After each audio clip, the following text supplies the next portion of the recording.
السلام علیکم ورحمۃ اللہ وبرکاتہ، نحمدہ ونصلی علی رسولہ الکریم، اما بعد فاعوذ باللہ من الشیطان الرجیم، بسم اللہ الرحمن الرحیم، رب اشرح لی صدری ویسر لی امری واحلل عقدۃ من لسانی یفقہوا قولی۔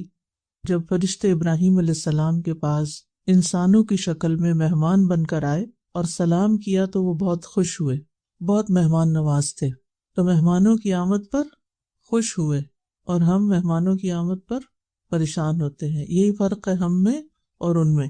لیکن جب انہوں نے کھانے کی طرف اور گوشت کی طرف جو ان کے لیے تیار کر کے لائے تھے ہاتھ نہیں بڑھایا تو ابراہیم علیہ السلام کو شبہ ہوا کہ شاید یہ کسی بری نیت کے ساتھ آئے ہیں، اس لیے کھا نہیں رہے۔ تو فرشتوں نے ان کو فوراً بتایا کہ ہم اللہ کے فرشتے ہیں، آپ ہم سے نہیں ڈریں، ہم آپ کو ایسے بیٹے کی خوشخبری دیتے ہیں جو بڑا عالم ہوگا۔ ابراہیم علیہ السلام نے کہا کہ تم مجھے بڑھاپے کے باوجود ایسی خوشخبری دے رہے ہو، یہ کیسی عجیب بات ہے۔ انہیں یقین نہیں آیا اس خوشخبری پر، یعنی کیسی انہونی بات ہے، یہ انہونی خوشخبری ہے۔ تو فرشتوں نے کہا کہ ہم نے آپ کو یقینی بات کی خوشخبری سنائی ہے اور یہ اللہ کا وعدہ ہے، اللہ کا فیصلہ ہے اور وہ ہر چیز پر پوری قدرت رکھتا ہے، تو آپ نا امید نہ ہوں۔ تو اس کے جواب میں ابراہیم علیہ السلام نے فرمایا قال ومن یقنط من رحمت ربہ الا الضالون، کہ اپنے رب کی رحمت سے گمراہوں کے سوا کون مایوس ہو سکتا ہے، یعنی میں اپنے رب کی رحمت سے مایوس نہیں ہوں، نا امید نہیں ہوں۔ تو نا امیدی جو ہے وہ گمراہی کے باعث ہوتی ہے۔ مومن ہر حال میں چاہے حالات کیسی بھی ہوں مایوس نہیں ہوتا، نا امید نہیں ہوتا، اپنی ہوپ نہیں چھوڑتا۔ اور یہاں پر مایوسی کے لیے لفظ قنوط استعمال ہوئے، یقنطو، یأس یا مایوسی بھی عربی کا لفظ ہے، لیکن قنوط جو ہے وہ اشد الیأس ہوتا ہے، یعنی مایوسی میں بھی بہت زیادہ مایوسی کا ہونا، انتہا درجے کی نا امیدی۔ اور انتہا درجے کی نا امیدی جو ہے یہ کبیرہ گناہوں میں سے ایک ہے اور گمراہ لوگوں کی صفات میں سے ہے۔ اور یہ وہ کیفیت ہوتی ہے جب انسان کے اندر کسی چیز کو پانے کی آرزو ہی ختم ہو جاتی ہے، اس کی زندگی میں کوئی مقصد نہیں رہتا، اس کے اندر کوئی آرزو باقی نہیں رہتی۔ حسن بصری کہتے ہیں قنوط یہ ہے کہ انسان تنہائی میں اللہ سبحانہ وتعالیٰ کے فرائض ادا کرنا چھوڑ دے۔ اسی طرح انسان دعا مانگنا چھوڑ دیتا ہے، کوئی بھی خیر کا کام کرنا چھوڑ دیتا ہے۔ سعدی کہتے ہیں کہ اللہ کی رحمت سے مایوس ہونا بڑے بڑے ممنوعات میں سے ہے اور اس کی دو اقسام ہیں۔ نمبر ایک، کفار کا اللہ کی رحمت سے مایوس ہو کر ان تمام اسباب کو ترک کر دینا جو اللہ کے قریب کرتے ہیں، یعنی اللہ کے قریب لے جانے والے کاموں کو چھوڑ دینا۔ اور دوسرے، کفار کا نہیں بلکہ گناہگاروں کا اپنے گناہوں کی کثرت اور جرائم کی کثرت کی وجہ سے اللہ کی رحمت سے مایوس ہو جانا، جو انہیں وحشت میں مبتلا کر کے ان کے دلوں پر حاوی ہو جاتے ہیں اور اس طرح ان کے دلوں میں مایوسی جنم لیتی ہے۔ یعنی گناہوں کی کثرت کی وجہ سے امید کا نہ ہونا اور دل پہ وحشت طاری ہو جانا۔ اور الا الضالون، ضالون ضال کی جمع ہے، ولا الضالین بھی اسی سے ہے۔ تو جو شخص ہدایت مانگتا ہے اور ہدایت پر ہوتا ہے وہ اللہ تعالیٰ کو پکارتا ہے اور راہ پا لیتا ہے اور اس کو امید لگ جاتی ہے اور وہ اللہ تعالیٰ سے اچھا گمان رکھتا ہے۔ تو بہرحال اس آیت سے جو بات ہمیں سمجھ میں آتی وہ یہ کہ ہمیں اللہ تعالیٰ کی رحمت سے کسی بھی حال میں مایوس نہیں ہونا چاہیے۔ یہ اللہ تعالیٰ کے ساتھ برا گمان ہے، سوء ظن ہے۔ اللہ کی رحمت سے مایوس ہونے کا مطلب یہ ہے کہ انسان اللہ تعالیٰ کو قادر مطلق نہیں مانتا، یہ نہیں مانتا کہ وہ واقعی قدرت رکھتا ہے، کیونکہ اللہ تعالیٰ سے تو کوئی بھی کام ناممکن نہیں، وہ تو سب کچھ کر سکتا ہے۔ اسی طرح مایوسی کا مطلب یہ ہے کہ انسان اللہ تعالیٰ کی رحمت سے بھی نا امید ہے، یعنی اس کی رحمت پر ایک طرح سے طعن ہے کہ وہ رحیم نہیں ہے، کیونکہ جو یہ جانتا ہے کہ اللہ مہربان ہے اور اس کا ہر فیصلہ میرے حق میں اچھا ہے، وہ پھر مایوس نہیں ہوتا۔ اچھا، مایوسی ہوتی کیا ہے؟ مایوسی ہوتی ہے کہ اللہ تعالیٰ کے فضل، اس کی رحمت، اس کے احسان اور اس کے انعامات، ان سے اپنے آپ کو محروم سمجھنا اور فرسٹریشن کا شکار ہونا۔ مثلا اگر ایک طالب علم جو ہے وہ امتحان میں پاس ہونا چاہتا ہے لیکن اگر وہ نہیں ہوتا تو کیا ہوگا؟ مایوس ہو جائے گا۔ اسی طرح کوئی شخص کسی کمپٹیشن میں شریک ہو رہا ہے لیکن وہ اس میں ہار گیا تو کیا ہے؟ وہ جو اس کی کیفیت ہے وہ مایوسی کی کیفیت ہے کہ میں کچھ کر نہیں سکتا۔ اگر ہم دیکھیں گے تو عام طور پر معاشرے کے اندر لوگوں میں مایوسی پھیلی ہوئی ہے، چاہے وہ فائنینشیل سرکمسٹانسز ہوں ان کے ٹائٹ، یا صحت کے مسائل ہوں، یا اوور آل انسانوں کے ساتھ جو ریلیشن شپ کے مسائل ہیں، تو اس میں ایک عمومی فضا ہے. جیسے پہلے میں نے کہا تھا نا کہ ماضی سے متعلق جو چیز ہے اس میں ڈپریشن ہے، یعنی وہ کیفیت جو ہے، وہ مایوسی جو ہے وہ ڈپریشن کے قریب آ جاتی، اور پھر یا ڈپریشن مایوسی کی کیفیت ہوتی ہے ایک. اور اگر اس وقت جو حالات ہیں ان پر اگر انسان پریشان ہے تو وہ ایک مستقل طور پر سٹریس لے رہا ہے اور آئندہ کے بارے میں سوچ سوچ کر اینکشس ہے، انزائٹی کا شکار ہے. اگر انسان یہ سمجھ لے کہ اس کی تمام تر خواہشات اس دنیا میں پوری نہیں ہو سکتی، دنیا اس کی مرضی کے مطابق ڈیزائن نہیں کی گئی. اللہ سبحانہ و تعالیٰ نے اس دنیا کو اور اس میں پیش آنے والے واقعات اور حالات کو اپنی حکمت اور مصلحت کے تحت ایک خاص طریقے سے بنایا ہے. اس میں ہر چیز ہماری پسند کی نہیں ہو سکتی، اس میں ہر چیز ہماری خواہش کے مطابق ہو ہی نہیں سکتی، کیونکہ یہ دنیا ہماری نہیں ہے. مثلاً آپ اپنے گھر سے نکل کر سفر میں کسی ہوٹل میں قیام کرتے ہیں، کسی کے گھر میں قیام کرتے ہیں، چاہے وہ 5 یا 7 اسٹار ہوٹل ہو، کیا ہر چیز آپ کی مرضی کے مطابق ہو سکتی ہے؟ نہیں. کیوں نہیں؟ آپ اپنے گھر کو تو اپنی مرضی کے مطابق ڈیزائن کر سکتے ہیں، اس میں آلٹریشن کر سکتے ہیں، اپنی پسند کی چیزیں لا کے رکھ سکتے ہیں، چینج کر سکتے ہیں، کئی چیزیں ہوتی ہیں. اگرچہ وہ بھی 100% نہیں کر سکتے، لیکن وہ آپ کا گھر ہے، آپ کی مرضی ہے نا. لیکن اگر آپ کسی کے گھر میں ہیں تو چاہے وہ آپ کو کتنی بھی عزت دے رہا ہے، آپ سے کتنی محبت کرتا ہے، آپ کے آرام کا پورا پورا خیال رکھتا ہے، لیکن پھر بھی وہ سب کچھ آپ کی مرضی کے مطابق نہیں ہو سکتا، کیونکہ وہ آپ کا گھر نہیں ہے. اسی طرح یہ دنیا، اس کے مالک ہم نہیں ہیں، بلکہ اس کا مالک اللہ رب العزت ہے. یہاں ہمارا حکم نہیں چلے گا. ان الحکم الا للہ، حکم فیصلہ اللہ ہی کا ہوگا.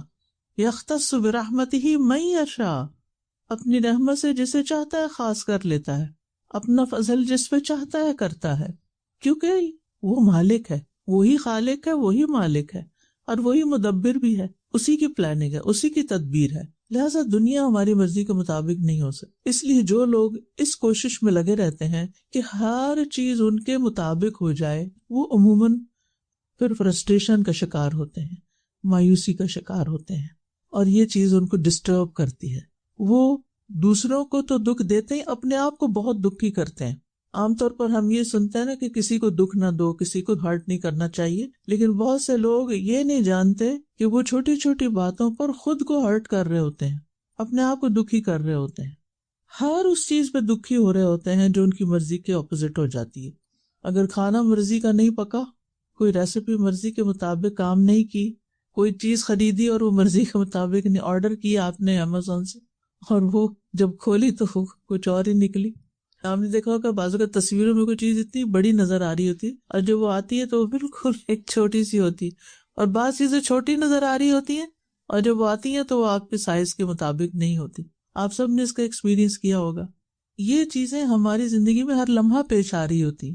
تو جو لوگ ان حالات کو ایکسپٹ کر لیتے ہیں اور ایڈجسٹ کر لیتے ہیں، عقل سے کام لیتے ہیں، حکمت سے کام لیتے ہیں، وہ مطمئن رہتے ہیں، پرسکون رہتے ہیں. وہ چھوٹی چھوٹی باتوں پہ کہتے ہیں اچھا پھر کیا ہوا، کوئی چیز گری ٹوٹ گئی، اچھا پھر کیا ہوا، تو کوئی بات نہیں، تو کیا ہو گیا، سو واٹ. لیکن کچھ لوگ اس غم میں مبتلا ہوتے ہیں کہ یہ میری میموری تھی، یہ میرے لیے بہت پریشیس تھی، اس کے ٹوٹنے سے میرا سیٹ خراب ہو گیا، اس کے گمنے سے یہ ہو گیا، اگر یہ چیز ایسے ہو گئی تو فلاں کیا کہے گا. یعنی اندیشوں اور خوف اور پریشانیوں کا شکار رہتے ہیں، اور جب یہ ایک خاص لیول سے بڑھ جاتی ہے تو پھر مایوسی کا شکار ہو جاتے ہیں، اور یہ بذات خود ایک بیماری ہے. تو مومن اپنے رب کی رحمت سے کبھی بھی مایوس نہیں ہوتا. اگر حالات اس کے مرضی کے مطابق نہیں تو وہ سوچتا ہے کہ وقت ہر وقت تبدیل ہوتا ہے. یہ وقت کی ایک بڑی خوبصورتی یہ ہے کہ وہ ہر آن تبدیل ہو رہا ہوتا ہے. اور اگر اس وقت میرے اوپر ایسی کوئی کیفیت آئی ہے تو یہ پرماننٹ نہیں ہے، یہ تبدیل ہو جائے گا، وقت کے ساتھ تبدیلی آ جائے گی. اپنے اندر بھی، بچوں کے اندر بھی، کسی اور ریلیشن شپ میں بھی، تو تھوڑا اس کو ٹائم دیتے ہیں. آپ نے دیکھا ہوگا کہ بعض پودے آپ لے کر آتے ہیں لیکن ان کو کوئی بیماری لگ جاتی ہے تو آپ ایسا تو نہیں اٹھا کے فوراً پھینکتے ہیں، آپ اس کو ٹریٹ کرتے ہیں، آپ اس کو ٹائم دیتے ہیں کہ ایک موسم اور گزر جائے پھر دیکھتے ہیں کہ کیا کرنا ہے۔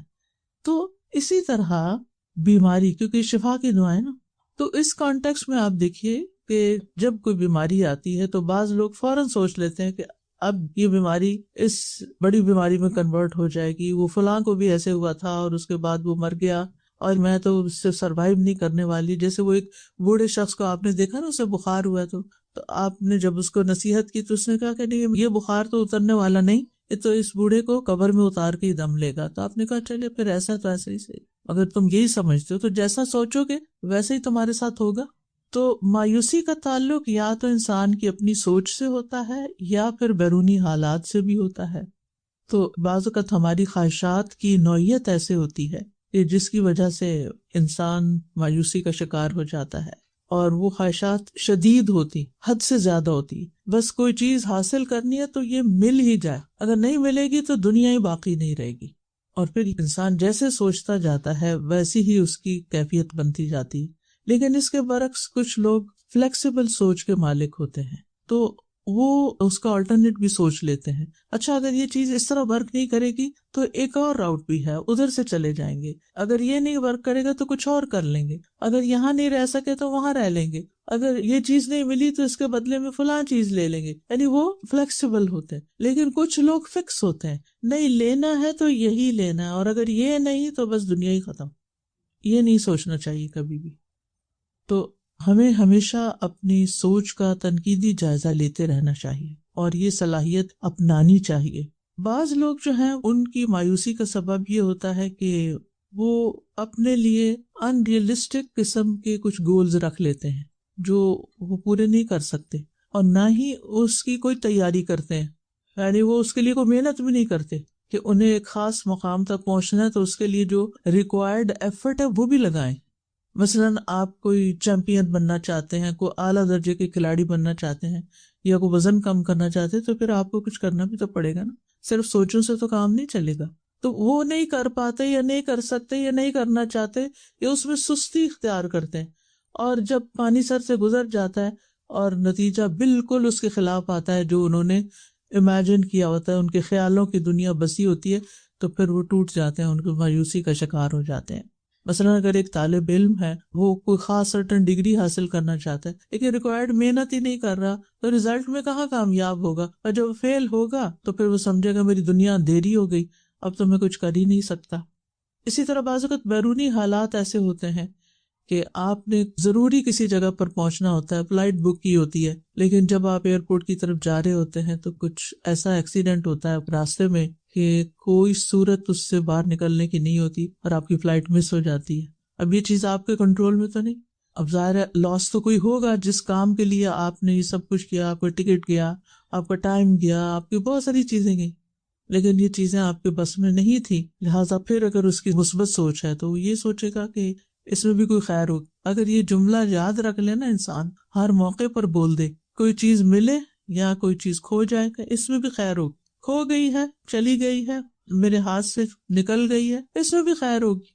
پھر اسی طرح بعض اوقات انسان دنیا کے حالات اور دنیا میں جو غربت، جہالت، بیماریاں اور دنیا میں ہونے والے ظلم و ستم، جنگیں، یہ ساری چیزیں بھی انسان کو مایوسی کی طرف لے جاتی ہیں، حالانکہ اس میں انسان کا اپنا کوئی قصور نہیں ہوتا، یعنی اس کا کوئی زور بھی نہیں ہوتا، کوئی بس بھی نہیں ہوتا۔ اب ایسے میں اگر ہم مایوس بیٹھ جائیں اور جو کر رہے ہیں وہ بھی چھوڑ دیں تو مسائل تو حل نہیں ہوں گے نا۔ اگر کہیں جنگ لگی ہوئی ہے اور ہم نے اپنا کام بھی چھوڑ دیا جو ہم کیا کرتے تھے، اور صرف دن رات ڈپریشن کا شکار ہو رہے ہیں کہ یہ کیوں ہو رہا ہے، یہ نہیں ہونا چاہیے، اور اس میں اتنی مایوسی کہ اللہ کی رحمت سے بھی مایوسی، اور یہ کہ اگر اللہ ہے تو پھر یہ ظلم بند کر دے، اور ایمان تک کھو دیتے ہیں، حالانکہ یہ سب کچھ ہمارے کنٹرول میں تو ہے ہی نہیں، ہماری تو کوئی ایکسس ہی نہیں کہ ہم جا کے ایک ذرے کے برابر بھی کوئی تبدیلی کر سکیں دنیا کے حالات میں۔ کہیں زلزلہ آ گیا، کہیں طوفان آ گیا، کہیں تباہیاں ہو گئی، ہم چلیں جو ہم کر سکتے ہیں ان کے لیے اور کچھ نہیں، دعا کر سکتے ہیں، باقی تو ہمارے ہاتھ میں نہیں نا، اللہ نے ایسے ہی لکھا تو اسی میں کوئی خیر ہوگی۔ پھر اسی طرح بعض بیماریاں طویل ہو جاتی ہیں، بعض دکھ لمبے ہو جاتے ہیں، تو اس میں بھی انسان کو پھر مایوسی ہونے لگتی ہے، کیونکہ انسان جلد باز ہے، انسان چاہتا ہے ہر چیز جلدی ہو جائے. 2 دن دوا کھائے گا تو اگر نہیں آرام آئے تو دوا کھانا چھوڑ دے گا، یہ اس میں کوئی فائدہ نہیں، مایوس ہو جائے گا. اس سے ریکوائرڈ ایفرٹ نہیں کرے گا کہ آپ کو اینٹی بایوٹک 7 days تک کھانی ہے، 2 دن میں فرق نہیں پڑنے والا. تو ایسی تمام کیفیات جو ہیں ان کے ساتھ اپنے آپ کو ایڈجسٹ کرنا جو ہے اور مثبت سوچ رکھنا انتہائی ضروری ہے. اور یہ یاد رکھنا چاہیے کہ وَمَن يَقْنَطُ مِن رَحْمَةِ رَبِّهِ إِلَّا الضَّالُّونَ، اپنے رب کی رحمت سے صرف گمراہ لوگ مایوس ہوتے ہیں. یعنی مایوسی کے رستہ اختیار کرنا دراصل گمراہی کا رستہ ہے، کیونکہ جو مثبت سوچ والا ہوتا ہے، جو مایوس نہیں ہوتا، اس کو کوئی نہ کوئی رستہ مل ہی جاتا ہے، کیونکہ اس کے اندر مایوسی کے اندھیروں کے باوجود بھی ایک یقین کا چراغ ہوتا ہے، انہیں حالات بدلیں گے، امید کا چراغ ہوتا ہے. اور انسان ان مشکل حالات کے بعد مزید طاقتور ہو جاتا ہے. وہ سوچتا ہے کہ یہ سب کچھ عارضی ہے، یہ وقت تبدیل ہو جائے گا. اور انسان کو یہ بات ہمیشہ یاد رکھنی چاہیے کہ انسان اپنی کامیابی سے اتنا مضبوط نہیں ہوتا جتنا ناکامی سے مضبوط ہوتا ہے. یعنی کامیابیاں انسان کو اتنا اوپر نہیں اٹھاتی جتنا ناکامیاں اٹھاتی. اور آپ نے دیکھا ہوگا کہ جب آپ سڑک پہ گاڑی چلا رہے ہیں اور اگر اوپر کی طرف آپ کو جانا پڑا تو بعض اوقات گاڑی نہیں چڑھتی تو آپ تھوڑا سا پیچھے جا کے پھر پش کر کے اوپر لے جاتے ہیں اور پھر آپ چڑھ جاتے ہیں. تو بہرحال پریشانی آنے پہ خیالات کو مثبت رکھنا چاہیے، اور برے حالات میں، برے دنوں میں، حالانکہ کوئی دن حقیقت میں برا نہیں ہوتا، اس میں بھی ہمارے لیے کوئی خیر ہوتی ہے، لیکن چلو اس کو اگر وقتی طور پہ کہہ لیں، برے دنوں میں اچھے دنوں کو یاد رکھیں. اگر کسی ریلیشن شپ میں کوئی تنگی تلخی آ گئی ہے تو سوچیں اس شخص کے ساتھ کبھی میرے ریلیشن اچھے بھی تو ہوتے تھے، اس نے میرے ساتھ کچھ احسان بھی تو کیے تھے.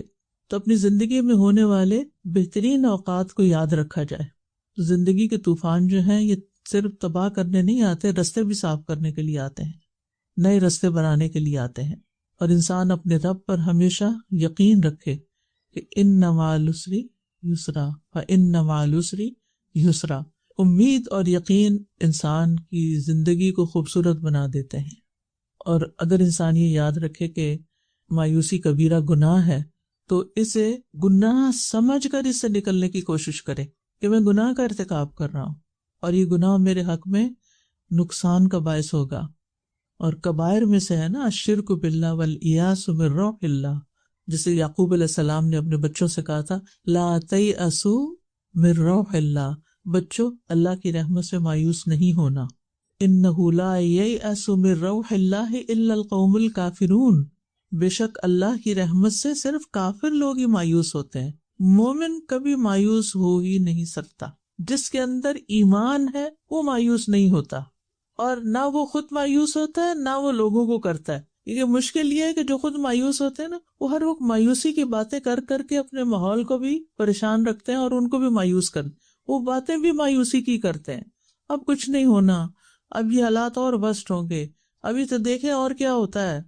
حالانکہ اللہ سبحانہ تعالیٰ سیجعل اللہ بعد عسر یسرا، اللہ تنگی کے بعد ایک اور آسانی پیدا کر دیتا ہے. وَلِلَّهِ جُنُودُ السَّمَاوَاتِ وَالْأَرْضِ وَمَا يَعْلَمُ جُنُودَ رَبِّكَ إِلَّا هُوَ، تمہارے رب کے لشکروں کو اس کے سوا کوئی جانتا ہی نہیں. آج صبح میں آیت پڑھ رہی تھی اپنے جو روز کے روٹین میں، تو اتنی سٹک کی مجھے کہ اتنے لشکر ہیں اللہ کے پاس. تو ہم کیوں نہیں دعا مانگتے کہ کسی بھی جگہ ہم سٹک ہو جائے، یا اللہ اپنے لشکر بھیج دے اور یہاں سے نکال لے ہمیں. تو انہیں تو صرف کن کہنا ہے. وَلِلَّهِ خَزَائِنُ السَّمَاوَاتِ وَالْأَرْضِ، زمین و آسمان کے خزانے اللہ کے پاس ہیں، لشکر ہے اس کے پاس.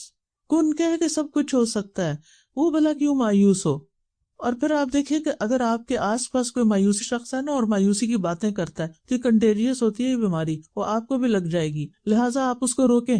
نہیں انل منکر تو ویسے بھی ہے نا ہمارے دین میں، اس کے الٹ بات کریں تاکہ اس کو جرأت نہ ہو یا یہ کہ وہ آگے نہ بڑھے. مایوسی کی بات کرے نا تو اسے کاؤنٹر کرے اور کوئی اچھی پازیٹیو بات اس کو سنائے.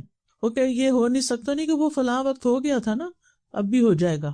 تو پریشانی کے وقت خود بھی مطمئن رہنا، کام رہنا اور دوسروں کو بھی مطمئن کرنا ایک پیغمبرانہ شیوا ہے. اور پھر آپ دیکھیں کہ اللہ سبحانہ تعالیٰ خود بھی تو اپنے بندوں کو امید دلاتا ہے. جب موسیٰ علیہ السلام بنی اسرائیل کو لے کر نکلے تھے تو آگے کیا تھا؟ سمندر تھا، اور پیچھے کیا تھا؟ فرعون لشکروں سمیت سب کو نکال کے، پوری قوم کو نکال کے لے آیا تھا. تو اس وقت ان کا حال کیا ہوا ہوگا؟ اپنے آپ کو وہاں رکھ کے دیکھیں. موسیٰ علیہ السلام نے اس سے کیا فرمایا؟ انما یہ ربی سیہدینی، میرے ساتھ تو میرا رب ہے، وہ مجھے ہدایت دے گا۔ فرعون کے دربار میں جب موسیٰ علیہ السلام اور ہارون علیہ السلام جا رہے تھے تو پریشان تھے، اللہ تعالیٰ نے کیا فرمایا؟ لا تخافا اننی معکما اسمع و ارا، ڈرنے کی ضرورت نہیں، میں تم دونوں کے ساتھ ہوں، میں سن بھی رہا ہوں، دیکھ بھی رہا ہوں، تم جاؤ۔ عام طور پر آپ دیکھیں کہ جیسے بچے کو آپ کوئی چیز کہتے ہیں نا، اچھا جاؤ کرو کرو، میں دیکھ رہی ہوں تمہیں کچھ نہیں ہوتا، تو جو مائیں کہتی نہیں مت جاؤ کچھ ہو جائے گا۔ یہ دو طرز عمل ہے نا، ایک ماں ہوتی ہے جو بچے کو بہادر بناتی ہے، جاؤ کرو، کچھ ہوا تو میں ادھر ہوں، میں ہیلپ کروں گی، اور دوسری کہ نہ ہاتھ نہیں لگانا، ادھر ٹچ بھی نہیں کرنا، ادھر مت جانا، کوئی ایکسپیرینس نہیں کرنے دیتے بچوں کو، اور بزدل بچے پیدا کرتے۔ یوسف علیہ السلام کیسے کیسے حالات سے گزرے، اپنے بھائی کو پریشان دیکھ کر کیا کہتے ہیں؟ انی انا اخوک فلا تبتئس، میں تمہارا بھائی ہوں، تم غم نہ کرو، رنج نہ کرو، پریشان نہ ہو۔ وہ بھائیوں کے رویے پہ پریشان تھے نا، جو ان کے ساتھ ہوتا رہا اور پھر جو انہوں نے اس موقع پر کیا۔ موسیٰ علیہ السلام جب مدین پہنچے تو مدین میں انہوں نے شعیب علیہ السلام تھے جو بھی بزرگ تھے، انہوں نے کیا کہا؟ لا تخف نجوت من القوم الظالمین، مت ڈرو، ظالم قوم سے نجات پا گئے ہو۔ حضرت ابوبکر کو نبی صلی اللہ علیہ وسلم نے غار ثور میں کیا فرمایا تھا؟ لا تحزن ان اللہ معنا، غم کرنے کی ضرورت نہیں، اللہ ہمارے ساتھ ہے، یقینی طور پر اللہ ہمارے ساتھ ہے۔ تو یہ ساری چیزیں کتنی زیادہ امید دلاتی ہیں۔ خندق کھودے جا رہی تھی، غزوہ خندق کے موقع پتھر آ گئے، مشکل وقت آ گیا، صحابہ سے توڑی نہیں جا رہی، آپ نے اس کو توڑا اور ساتھ ہی خوشخبری دی صحابہ کو کہ تم لوگ روم، فارس، یمن کے خزانے پتہ کرو گے۔ اتنے مشکل وقت میں اتنی بڑی بڑی خوشخبریاں، کیونکہ تکلیف کے وقت میں اگر کوئی اچھی بات کر دے نا تو انسان کو تکلیف بھول جاتی، تو خود بھی مایوس نہیں ہونا چاہیے اور دوسروں کو بھی ہونے نہیں دینا چاہیے، کیونکہ یہ گمراہی کی طرف لے جاتا ہے، ہلاکت کی طرف لے جاتا ہے، اور مومن کے ایمان کو کمزور کرتا ہے۔ اگرچہ شیطان انسان کے اندر ایسے خیالات پیدا کرتا ہی رہتا ہے اور ان کو کنٹرول کرنے کے لیے پیچھے وسوسوں کا باب پڑ چکے ہیں۔ مایوسی میں ہلاکت ہے انسان کی۔ ابن مسعود کہتے ہیں تباہی دو چیزوں میں ہے، مایوسی اور خود پسندی میں، اور اس کا ایک بڑا نقصان یہ ہوتا ہے کہ انسان نیکی کے کاموں سے پیچھے رہ جاتا ہے، نیکی کے کام چھوڑ دیتا ہے، ان میں سستی اور کمزوری آ جاتی ہے، یعنی جو ایک ڈپریشن سا ہوتا ہے نا انسان کو، تو اس میں پھر کچھ کر نہیں سکتا، کرنے کے بے شمار مواقع سامنے ہوتے ہیں لیکن وہ کرتا ہی نہیں۔ تکلیف آئی ہو اذا مسہ الشر کان یئوسا، تکلیف آئی اور کوئی بیماری آئی تو بس اللہ کی رحمت سے شدید مایوس ہو گیا۔ ایک ہوتا ہے یائس اور ایک ہوتا ہے یئوس، فعول کے وزن پر، شدید مایوس۔ اور جتنی زیادہ دنیا کی محبت ہوتی ہے نا انسان کو، اتنا ہی زیادہ دنیا کے نقصان پر وہ پریشان ہوتا ہے اور مایوس ہوتا ہے، اور پھر اللہ تعالیٰ تو اس کی زندگی میں ہوتا نہیں، دعا تو وہ کرتا نہیں، بھروسہ تو ہے نہیں اس کا، توکل تو ہے نہیں، تقویٰ تو ہے نہیں، دعا تو کرنی آتی نہیں، لہٰذا پھر انسان اس مایوسی میں مزید گناہوں کا ارتکاب کرنے لگتا ہے، نافرمانیوں کا۔ عموماً لوگ نشے کی طرف چلے جاتے ہیں، وہ مشکل سے نکلنے کا راستہ نہیں ہوتا بلکہ بڑی مشکل میں پڑنے کا، یا ایسی دوائیاں شروع کر دیتے ہیں کہ جن سے نکلنا ہی مشکل، ان کو بڑھانا ہی پڑتا ہے، دل سے سکینت ختم ہو جاتی ہے، محرومی، غم، پریشانی انسان پہ چھا جاتا ہے، اور یہ چیز دل کے بگاڑ کا سبب بنتی ہے، اور دل کا بگاڑ جب ہو جاتا ہے تو پورا جسم بھی بگڑ جاتا ہے، اور پھر اس طرح نہ صرف یہ کہ انسان دنیا کا نقصان اٹھاتا ہے، آخرت میں بھی نقصان اٹھاتا ہے۔ اللہ تعالیٰ کی بخشش سے اگر کوئی مایوس ہو جائے، نا امید ہو جائے کہ اللہ مجھے نہیں بخشے گا، میرے گناہ معاف نہیں ہوں گے، میرا پتہ نہیں کیا ہوگا، اور مایوسی کی حد تک پریشانی، تو پھر ایسی صورت میں انسان واقعی محرومی ہو جاتا ہے۔ رسول اللہ صلی اللہ علیہ وسلم نے فرمایا 3 آدمیوں کے بارے میں کچھ نہ پوچھو، کہ مطلب یہ کہ انہیں کتنا عذاب ہوگا۔ ایک تو وہ آدمی جو اللہ عز و جل سے اس کی چادر لینے میں جھگڑا کرے، یعنی تکبر کرے، کہ اللہ کے اوپر کی چادر کبریائی اور نیچے کی چادر عزت ہے، یعنی بڑا بننا چاہے اور کہے کہ بس سب میری عزت کریں۔ دوسرا وہ آدمی جو اللہ کے کاموں میں شک کرے، اور تیسرا اللہ کی رحمت سے مایوس ہونے والا۔ تو یہ تینوں چیزیں جو ہیں، یعنی تکبر، شک اور مایوسی، یہ انسان کے لیے ہلاکت خیز ہیں۔ اب یہ ہے کہ انسان کو ہمیشہ مایوسی کی وجہ معلوم کرنی چاہیے کہ کس وجہ سے میرے اوپر یہ کیفیت آئی ہے، میری سوچیں ہیں کیا، اور پھر ان کا اپوزٹ کرنا چاہیے، یعنی اس کا علاج کیا ہے۔ مثلا اگر مایوسی کا سبب جہالت ہے تو علم حاصل کرے، معلوم کرے کہ یہ جو میری موجودہ کیفیت ہے اس کی ریزنز کیا ہیں. اور اب تو علم کی کوئی انتہائی نہیں. 95 سے ہر سال جو ڈیٹا موجود ہوتا ہے نا گوگل پر، وہ ڈبل ہو جاتا ہے ہر سال، اور پھر اگلے سال اس سے ڈبل ہو جاتا ہے، اور اگلے سال اس سے، اگلے سال اس سے. تو آپ خود سوچیں کہ علم کتنا موجود ہے. لیکن مایوس لوگ کیا کرتے ہیں، نہ پھر پڑھتے ہیں نہ کچھ سیکھتے ہیں، اور دین تو بہت دور کی بات ہے. قرآن پڑھنے کے لیے یا نماز پڑھنے کے لیے ان کو کہیں تو بالکل نہیں مانتے، تو پھر علاج تو نہیں ہو سکتا نا. تو اس لیے بہت ضروری ہے کہ انسان اپنی جہالت کا علاج کرے. پھر اسی طرح بعض اوقات بے صبر پن کی وجہ سے یہ سب کچھ ہوتا ہے. تو اس کا علاج کیا ہے کہ انسان صبر کی عادت ڈالے. اور صبر کے لیے انسان کو صبر کرنے کے بارے میں بھی سیکھنا اور سوچنا پڑتا ہے کہ صبر کیسے کرتے ہیں اور کیسے کرنا ہے. میں نے صبر، حدیث میں آتا ہے وَمَن يَتَصَبَّرْ يُصَبِّرُهُ اللَّهُ، جو صبر کرنا چاہتا ہے اللہ تعالیٰ اس کو صبر عطا کرتا ہے. ہم کیا کہتے، ہم سے صبر نہیں ہوتا، اب تو صبر نہیں ہوتا. کب تک صبر کریں؟ وہ جب تک مسئلہ حل نہیں ہوتا، کیونکہ بے صبر پن سے تو مسئلہ حل نہیں ہوتے. یعنی کسی مسئلے کو حل کرنے کے لیے بے صبر پن کام نہیں آتا. پھر اسی طرح یہ ہے کہ بعض اوقات انسان دوسروں کو ملنے والی نعمتوں کو دیکھتا ہے اور اپنے محرومی کو دیکھتا ہے، تو اس کے اندر ایسی کیفیت پیدا ہونے لگتی، میرے حالات تو کبھی ٹھیک نہیں ہوں گے. تو اس میں انسان خود کو ملنے والی نعمتوں پر نظر رکھے، نہ کہ اللہ کی تقسیم سے ناراض ہو کر جو دوسروں کو ملا ہے اس پر ہی صرف پریشان ہوتا رہے. پھر ایک اور بڑا فیکٹر ہوتا ہے کہ آپ کن لوگوں میں اٹھتے بیٹھتے ہیں، آپ کے کمپینین کون ہیں، آپ کی دوستی کن لوگوں سے ہے، زیادہ وقت آپ کا کن کے ساتھ گزرتا ہے، زیادہ تر آپ کے دل میں کیا خیالات آتے ہیں، زیادہ تر آپ کی باتیں کیا ہوتی ہیں. سیلف ٹاک بھی ہوتی ہے لیکن وہ کم ہوتی ہے، زیادہ تر تو ہم دوسروں سے کمیونیکیٹ کرتے ہیں. ایسے لوگوں سے دور ہو جائیں جو مایوسی کی باتیں کریں. ہو سکتا ہے وہ آپ کے گھر کے اندر ہی ہوں کہ جب بات کریں گے منفی بات، جب بات کریں گے مایوسی کی بات، جب بات کریں گے پریشانی کی بات. تو جب آپ کو پتہ چل جائے کہ ان کی تو سوچ ہی یہی ہے، تو پھر تھوڑا سا ڈسکس کریں، یا ان کو مشغول کریں، یا ان کو ہوپ دلائیں، یا ان کی سوچ کو پازیٹیو کریں، یا ان کی سوچ کو کٹ کریں کہ نہیں یہ ایسے نہیں ایسے ہے، اور دلیل سے کریں. نہ کہ پیسو لسنر بن کے ہر چیز اپنے اندر انڈیلتے جائیں اور اٹھتے ہی مایوسی کی باتیں سننا شروع کر دیں اور سارا دن پریشان رہیں. تو اس کا علاج کیا ہے کہ انسان اپنی صحبت تبدیل کرے. اور یہ دعا بہت فائدے کی، اللہم یسر لی جلیسا صالحا، اللہ مجھے صالح دوست، صالح جلیس ہوتا ہے ساتھ بیٹھنے والا، یعنی مجھے اللہ ایسی کمپنی دے کہ جو نیک لوگوں کی ہو، جو اس قسم کی باتیں نہ کیا کریں، نہ خود پریشان رہے اور نہ دوسروں کو کریں. بعض اوقات آپ ایک اچھا خاصا دل لیے ہوتے ہیں، اچھے انرجی میں ہوتے ہیں، اچھے موڈ میں ہوتے ہیں، ایک بات دوسرے کی سن کے آپ ایسے تڑپتے ہیں کہ سارا آپ کا موڈ خراب ہو جاتا ہے، سارا دن ضائع ہو جاتا ہے اور وقت ضائع ہو جاتا ہے اور کچھ کرنے کے قابل نہیں. تو جب آپ کو پتا ہونا کہ اس شخص سے میں ملوں گی اور اس نے ایسی بات کرنی، پہلے سے ہی اپنی پروٹیکشن لیئر لے لیں کہ اب میں نے اس کی بات کو بالکل نہ قبول کرنا ہے، نہ سننا ہے، نہ اس پہ یقین کرنا ہے. یہ ایسا ہی ہے، یہ رہے ایسا، میں اس کو بلیو نہیں کرتی، جو یہ کہتا ہے یہ بالکل غلط کہتا ہے. اپنے آپ کو ٹرین کریں، کیونکہ بعض اوقات ہم دوسرے کی ہر سچی جھوٹی بات، اچھی بری بات سب لیے جاتے. پیسو اسموکر مت بنے، اٹھ جائیں وہاں سے، اسموک کے ایریے سے باہر چلے جائیں، ورنہ وہ آپ پہ اثر کرے گا. تو بہرحال وجوہات جانیں، ناممکن خواہشات کو ختم کریں، احساس کمتری کا شکار نہ ہوں، دوسروں سے زیادہ توقعات نہ رکھیں، مزاح کی عادت ڈالیں، خوش رہنا سیکھیں، اپنے ڈوپامین میں اضافہ کریں.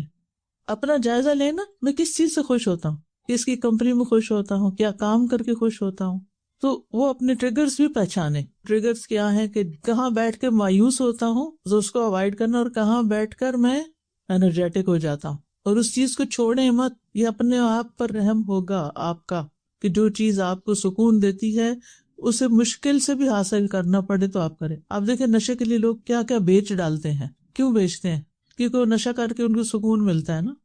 لیکن ہمیں اگر ایک پازیٹیو چیز جو اللہ کا ذکر ہے، اللہ کی کتاب ہے، اچھے لوگوں کا ساتھ ہے، اس سے ہمارے دکھ درد غم کچھ کم ہو جاتے ہیں، تو ہم سمجھتے نہیں میرے حالات بڑے خراب ہو گئے ہیں، اب میرا نہیں خیال کہ میں زیادہ یہ کام کر سکوں گی، پڑھ سکوں گی، مزید کچھ سیکھ سکوں گی. آپ اپنے آپ پہ ظلم کر رہے ہیں. جو چیز آپ کے لیے سکون کا باعث ہے آپ اسے چھوڑ رہے ہیں، لہٰذا آپ یہ نہیں کر سکتے، یہ اپنے اوپر ظلم ہوگا.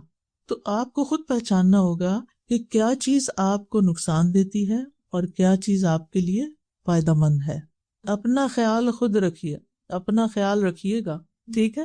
صرف دوسروں کے مشوروں پہ مت چلیں، کیونکہ بہت سے لوگ جو آپ کے اندر کو نہیں جانتے کہ آپ کی خوشی کس چیز میں ہے، وہ آپ کو طرح طرح کے مشورے دیں گے، یہ کر لو، وہ کر لو، یہ سے مسئلہ حل ہو جائے گا۔ نہیں، کچھ نہیں، آپ کو پتا ہونا چاہیے کہ آپ کو کیا چیز سکون دیتی ہے، کیا چیز باعث راحت ہے، کیونکہ مشکلات بھری دنیا میں اگر کوئی جائے پناہ ہے تو اللہ کا ذکر ہے، یہ ذکر کی مجلسیں ہیں، اور ان کو چھوڑ کر انسان تپتی دھوپ میں جا نکلتا ہے یہ سوچ کر کہ شاید یہاں کوئی مہربان مل جائے گا۔ یہ انسان کی غلط فہمی ہے۔ السلام علیکم ورحمۃ اللہ وبرکاتہ۔ استاذہ، جب اکثر و بیشتر یہ واٹس ایپ کے گروپس جو ہوتے ہیں اس میں اتنی مایوسی کی باتیں کرتے ہیں، اور یہ کہ جو دنیا میں جنگیں ہو رہی ہیں اور ظلم ہو رہا ہے، میں کیسے جیوں گی؟ میں نے کہا آپ کا کوئی قصور نہیں، آپ دعا کر رہے ہیں، مدد کر رہے ہیں، اللہ سبحانہ تعالیٰ نے تو آپ کو مکلف ہی نہیں کیا اس چیز کا کہ آپ اس کے لیے جواب دہ ہوں گے۔ اور دوسری چیز استاذہ، یہ جو آپ نے کہا ہے نا کہ یہ کبیرہ گناہ ہے، یعنی یہ جو پہلی بات آپ نے کی نا، تو مجھے بعض اوقات لوگوں کی نفسیات پہ حیرت ہوتی ہے کہ کس طرح سوچتے ہیں کہ جو چیز ان کے بس میں نہیں اس کے بارے میں تو اس قدر پریشانی کا اظہار ہے، اور جو چیز وہ کر سکتے ہیں اور کر کے کسی کو فائدہ پہنچا سکتے ہیں، ہو سکتا ہے وہ نیکسٹ ڈور نیبر ہو سکتا ہے وہ آپ کے اپنے گھر میں کوئی بزرگ یا بیمار پڑا ہوا ہو کہ جو آپ کی مدد کا منتظر بیٹھا ہو، اس طرف توجہ ہی نہیں۔ دیکھیں، چونکہ بیماری کے کانٹیکس میں بات ہو رہی ہے نا، کہ اگر کوئی شخص بیمار ہے اور اس کی بیماری آہستہ آہستہ ورس ہوتی جا رہی، اب آپ اس کو کیسے کریں گے؟ کہیں گے کہ آپ مایوس نہ ہو، آپ ٹھیک ہو جائیں گے۔ ٹھیک ہے، یہ تو کہہ سکتے ہیں، کوئی بھی معجزہ ہو سکتا ہے، ٹھیک ہو سکتے ہیں، لیکن اگر وہ نہیں ٹھیک ہوا اور فوت ہو گیا تو بھی مایوس ہونے کی ضرورت نہیں، کیونکہ وہ گناہوں سے پاک صاف ہو کے جا رہا ہے۔ اللہ سے اچھی امید ہے کہ وہ اس دنیا کی مصیبت سے نکل کر آخرت کی راحت کی طرف چلا گیا۔ مومن کے لیے تو موت راحت بنتی ہے۔ استاذہ جی، ہمیں تو جیسے قیامت بھی آ رہی ہے تو اس وقت بھی مایوس نہ ہونے کا حکم ہے نا، کہ درخت لگا رہے ہو تو اپنا حصے کا کام کرتے جاؤ، لگا دو، تو قیامت الٹیمیٹ جس میں ہے، لیکن اس وقت بھی اللہ کی رحمت سے مایوس نہیں ہونا، اس کے ہاتھ میں تو ہر چیز ہے۔ بالکل، یعنی جب پتا ہے کہ دنیا ختم ہی ہو رہی ہے، لیکن ہمیں کیا حکم ہے کہ اگر پودا لگا سکتے ہو تو اس وقت بھی لگا دو، وہ نیکی بھی کاؤنٹ ہو جائے گی۔ وہ اپنی رحمت کے ساتھ خاص کر لیتا ہے جسے وہ چاہتا ہے، اور اللہ بڑے فضل والا ہے۔ سورۃ آل عمران کی آیت ہے۔ ہر دور میں ایسا ہوتا رہا ہے کہ لوگ اسلام کے بارے میں شکوک و شبہات پیدا کرنے کی کوشش کرتے ہیں، سازشیں کرتے ہیں، اور مسلمانوں کے خلاف پروپیگنڈا کرتے ہیں، اور لوگوں کو یعنی ایک طرح سے مایوس کرتے ہیں۔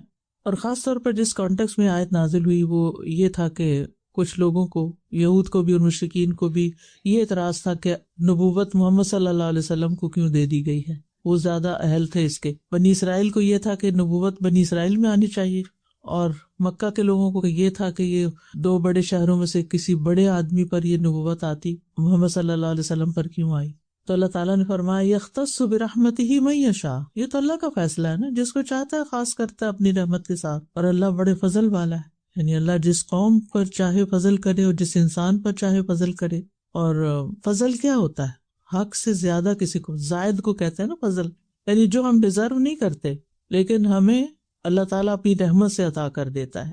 حقیقی فضل جسے ہمیں فضل سمجھنا چاہیے وہ دین کی سمجھ، دین کا فہم ہے، نیک اور صالح لوگوں کی صحبت نصیب ہونا، لوگوں کے ساتھ معاملہ اچھا ہونا، رویہ اچھا ہونا، اچھے ریلیشن شپ میں ہونا، اپنے وقت کا صحیح استعمال کرنے کے قابل ہونا، آخرت کی فکر لگ جانا، اخلاق کے اندر صدق، امانت کا ہونا، نیک کام کرنے کی توفیق مل جانا، انسانوں کی خدمت کی توفیق مل جانا۔